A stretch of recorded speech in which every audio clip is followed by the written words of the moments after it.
Alice was exploring the attic of an old, abandoned house in a forgotten town. She found a dusty typewriter, its keys worn down. Curious, she sat down and touched the keys. To her surprise, the typewriter started typing by itself, making soft clicking sounds in the dark. At first, it just typed random letters, but then it started to form words. "You are here," it typed one night. The next day, it said, "I see you." Alice felt a chill as the words grew more personal, describing things only she knew. The typewriter typed on its own every night. "I know where you go," it typed one evening.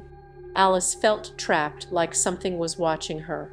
Finally, one night, the typewriter typed, "I am still waiting for you." Alice froze, realizing with terror that the typewriter wasn't waiting for her to come back. It was waiting for her to stay.